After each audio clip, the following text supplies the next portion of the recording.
once we get started with Consul, and that can be deployed from Terraform. You can download the binary off of our website. If you are talking about Consul in Kubernetes, you can download it via Helm chart. There's multiple ways to actually get Consul on your server or on your laptop to start playing around with it. But when we talk about Connect, the first thing that we're going to want to do is configure a proxy, right? And Pierre kind of talked about sidecar proxies, and sometimes the questions that some people ask is, well, what exactly is a sidecar proxy, and how do I configure that? So a sidecar proxy is basically what does all the communication from one service to another service, right? So if I have a application that needs to talk to my database, the Consul server would have a client that is communicating to a sidecar proxy, and that proxy would be doing all the communication over TLS, right? So the client agent, which is sitting on your virtual machine, on your Kubernetes cluster or a container cluster, et cetera, would be communicating with that proxy and then allowing or not allowing traffic to communicate to those services. So once that proxy is then configured, then the certificate for an application will get verified upon the communication that's happening between each service, right? So Consul, if the agent cannot find a certificate on a specific service, then Consul can generate a unique private key and send the certificate request to the Consul server to validate that this communication can happen to my other service I'm trying to communicate with. And Pierre kind of talked about this again with regards to some of the next steps, which would be creating intentions for Consul. So an intention is merely a rule to allow or not allow a service to communicate to one another. So a lot of the times when we talk about Consul intentions, the topic of zero trust comes up within our company, or when it comes to with regards to service mesh. Should the web application be allowed to talk to the database application, right? And if you do allow it, how many instances can it talk to? Is it encrypted? Is it non-encrypted, right? All of these things kind of start to form the conversation of service mesh, which is why at HashiCorp we've created the feature in Consul what are called intentions, right? And again, all of this communication is going to happen at the proxy level.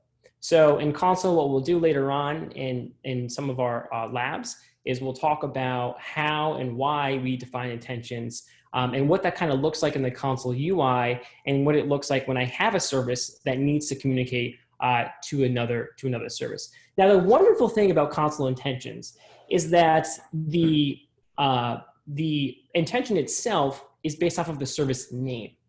So when we talk about moving to service mesh, which was a lot of what Pierre talked about, it's to save time, it's to save money, and to create a lot of network automation behind the scenes.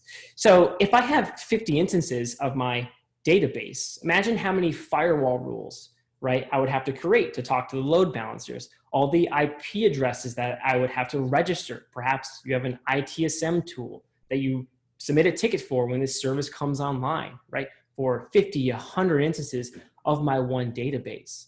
But now with Consul Connect, with the service mesh, I define an intention based off of the name of the service. So it doesn't matter if I have one database, 2, 3, 4, 10, 50, 100.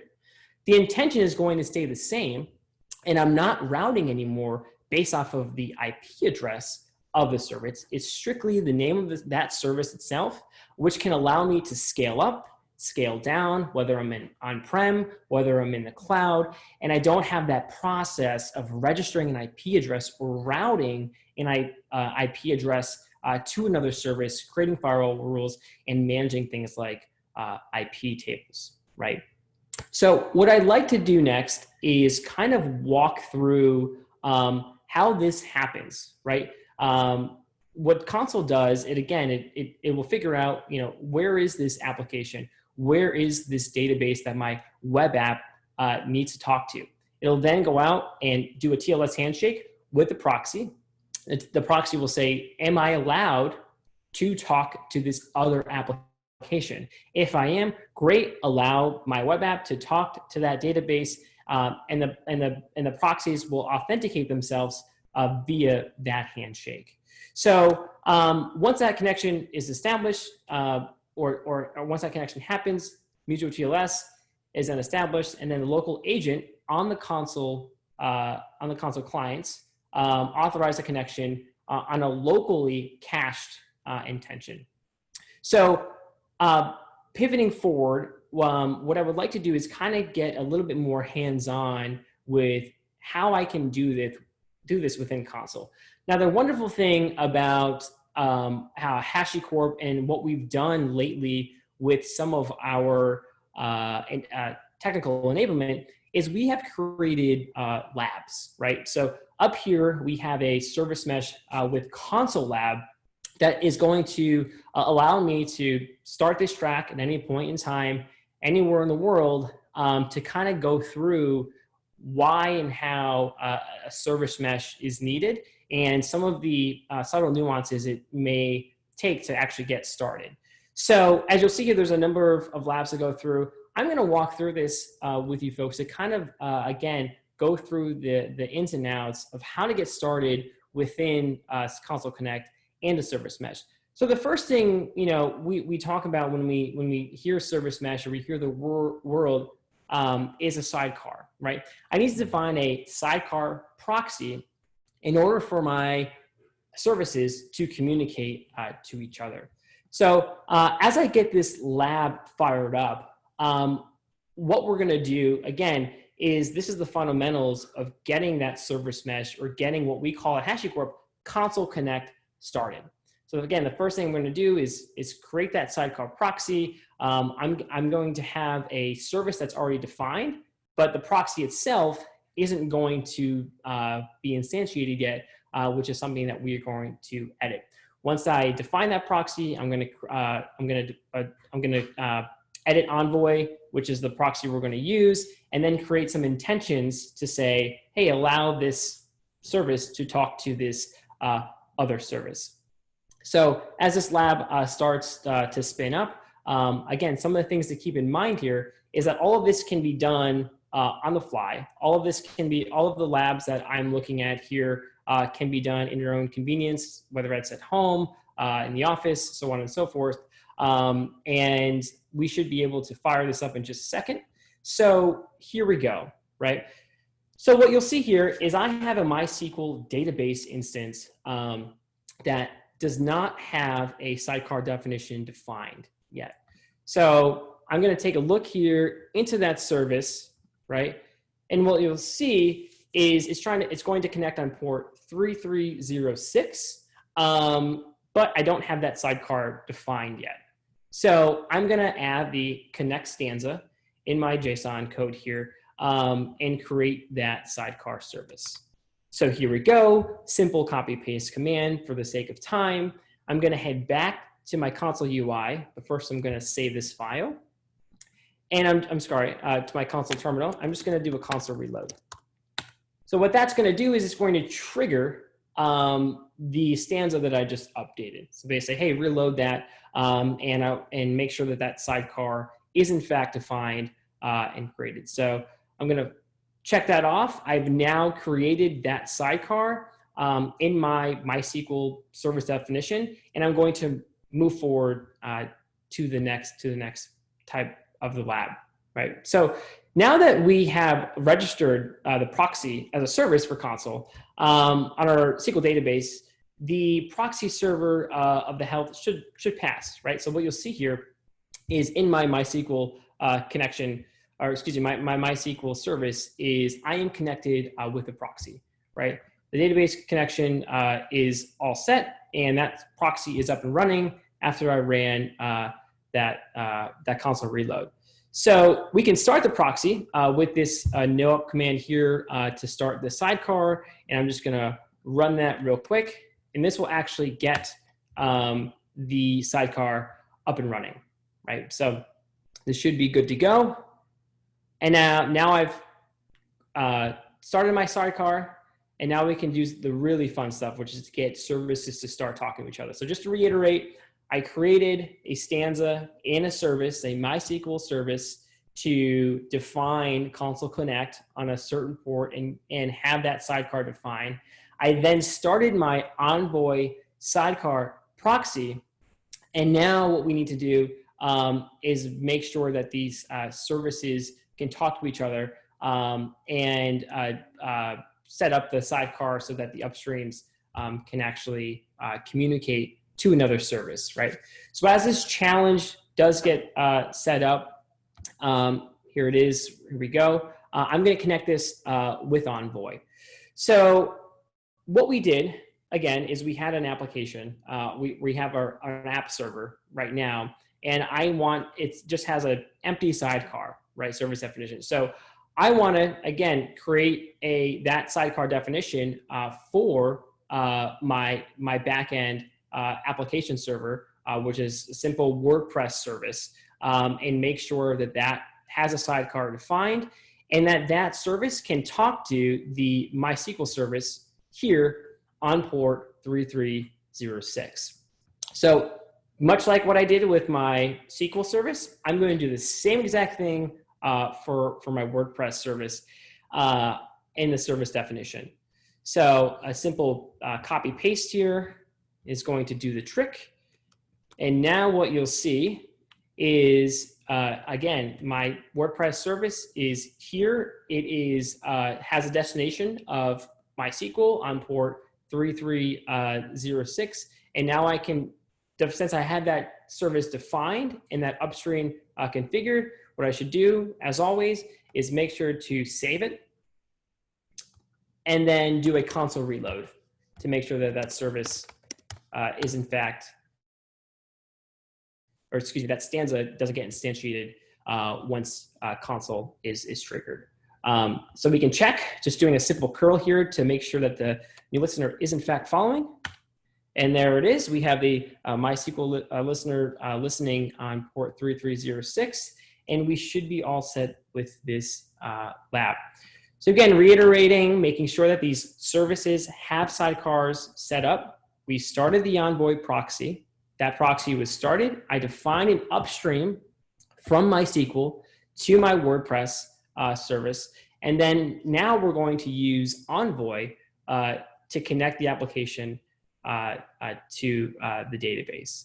So let's just check out the definition and how we actually do that. So on line 32 of our code here, which once I open up and can take a look at, you will see that I have connected to a certain IP address, right? So again, the wonderful thing about Consul is that all of our listeners are configured on localhost, right? So we can just update this to the localhost address, which is 1.7.0.0.1, to make sure that connectivity is in fact established. What you'll see is that website is currently not working. My website app isn't working because I have to make sure that these configuration changes do happen in the back end, which is in our simple PHP file here. So again, I'm going to save it. Again, this listener is listening on, now it's listening on localhost since we've configured the proxies themselves. I'm going to head back to Consul. Since I made that configuration change, I'm going to do a simple console reload, as I mentioned. And once I reload my application, I should be all set here now that we have changed the IP address to listen on localhost. And here we are, right? We have that service mesh set up. So the last thing we're going to do is we are going to create a console intention, which is what I had talked about earlier, which is to allow a service to talk to another service. And again, the true north of this is to make sure that the definitions that we are defining within our service mesh can scale to 10, 20, hundreds, maybe even thousands of instances without having to manage things like firewall rules. And at the end of the day, Consul can also be a part of the load balancing, right? The true north of Consul is not only service mesh, but also the ability to do things like health checks, right? Registering service. If instance 1 of database is offline, Consul will then go out. It knows that it's doing health checks every 10 milliseconds, et cetera, whatever you have defined. And it can route around that service, right? Which is essentially what a load balancer does. So making sure that those intentions are in place will allow you to scale these services out to however large your deployment is. So if I want to create an intention, I can do it a number of ways. The great thing about all of our products here at HashiCorp is that we will allow you to do things in the UI, or if you're doing things in a CI/CD workflow, or you're more operational focused, you can do this in the terminal as well. So, in this example, I could go out and make an intention, create an intention here within the UI, right? But in the lab, it's assuming that you're a little bit more operations focused, and you want to do this maybe in a pipeline, in a script when you're setting up Consul, you're deploying something, or if you're just doing it one-off, right? So I'm going to allow my WordPress application to talk to MySQL here, right? So I'm going to do that, and then what you'll see is once I reload this web page, this should be working. And I'll also see in the UI that this is now updated as well. So again, I'm saying allow WordPress service to talk to the MySQL service. And I could have 10, 20, 30, 40, 50,000 of these instances running, but the intention of itself would be the same since we're communicating based off of the name of the service. So if I go and reload my web page here, I should be all set, right? Which is exactly what we wanted to do in this lab. So in terms of getting started with Service Mesh, this is a fantastic lab, and I ran through it a little quickly in the interest of time since we have other speakers. But again, these types of situations and these types of labs, you can put yourself through, and they're hosted publicly on Instruct for any of our engineers who are looking to learn more about Consul to go through. So to head back over to our PowerPoints real quick, what I did want to talk about quickly was the architecture of Consul, right? So setting this up, again, as I mentioned before, can be done via Terraform. If you're deploying in Kubernetes via Helm chart, you can go to our public-facing website and download the binary itself right from HashiCorp.com. But in an enterprise approach, for those of you who are more interested in deploying this at scale, the architecture of Consul is something that is very important to understand when you are, in fact, deploying it. So Consul itself was engineered with high availability and large scale in mind, right? So you could have multiple clusters spanning out through multiple instances of your cloud regions. You can have a cluster in Amazon talking to a cluster in Google, communicating back to a cluster on-prem, right? Consul can be deployed anywhere, any cloud, any data center, and the services within those data centers can communicate to services outside of their provider or their data center, right? So I could technically have a web application sitting in Amazon, communicate out to a database in Azure or Google or Alibaba or back on-prem, right?